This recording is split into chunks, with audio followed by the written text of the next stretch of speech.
I had a slightly more intellectual discussion to provide to you about the presidency.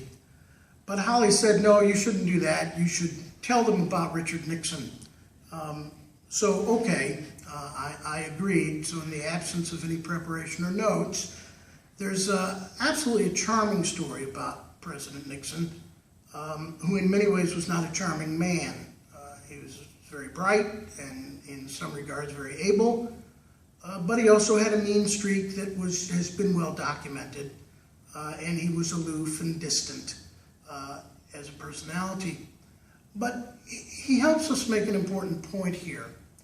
When you're the president, you are out of touch with Americans.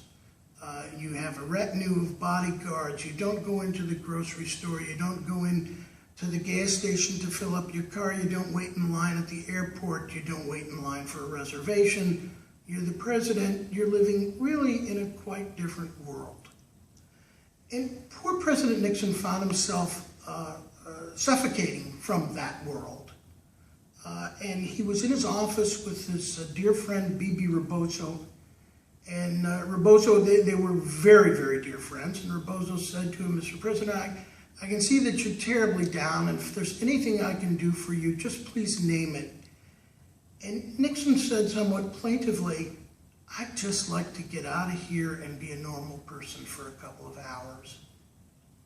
And Rebozo said, what do you mean?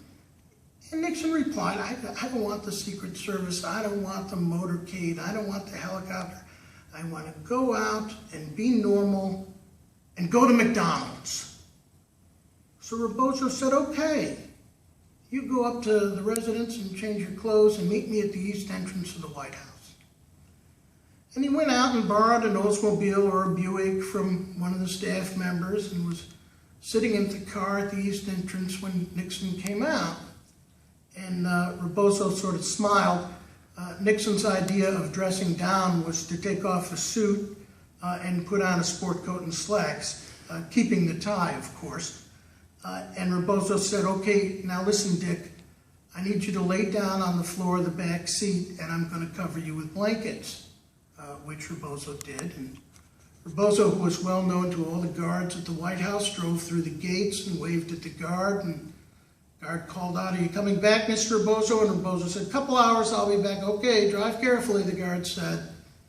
And Rebozo drove about 5 minutes away from the White House and pulled over to the curb and said, Dick, you can get up now. We're off the grounds. Nobody's going to see you. Just come on up in the front seat. And then he said to Nixon, do you want to drive? And Nixon, no. It's been so long since I've driven a car, that would be dangerous. But he got in the passenger seat, and he was like a kid. He was absolutely gleeful. And Rebozo said, where do you want to go? And Nixon said, oh, I don't care. I want to go to McDonald's. And Rebozo said, what, do you want to go to Virginia or Maryland? And Nixon said, no, let's go to Maryland. Well, that's a good choice. And off they went. And not too long before, they saw the Golden Arches like a beacon in the sky. And Nixon was absolutely joyful. And they go into the McDonald's and order their food. And Nixon sheepishly says to Rebozo, I don't have any cash. And Rebozo says, I got you covered, Mr. President. And they sat down to have their lunch together, and Nixon was absolutely euphoric.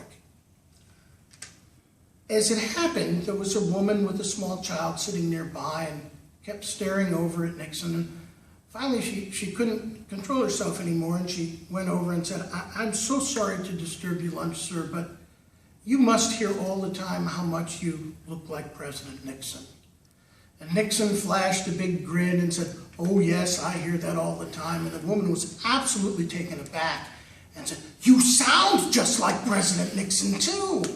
At which point Nixon stands up and shakes her hand and goes over to say hello to her child.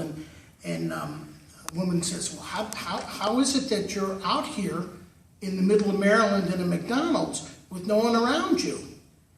And a moment later, the McDonald's was strafed by a military helicopter. And the Secret Service had figured out where Mr. Nixon was. They were very angry. They were angry with the president. They were angry with his friend, BB. And they really rebuked him, saying, you can't do this. The customers in the McDonald's were horrified when the Secret Service burst in, locked the door, held their machine guns up and said, "Nobody move," until someone reported into their intercom back to base, "Yes, we have the president, and yes, he's fine." Presidents do live in a different world. And that's probably the nature of the office and the nature of our times. But it is in many ways a very lonely existence. And we tend to lose the humanization of the president by looking at him or her as simply the presidency. It's a job that most people wouldn't want to go near. Everybody is at some point or another disappointed with the president, and no matter how hard you work, in how much good faith, it's not going to satisfy everybody.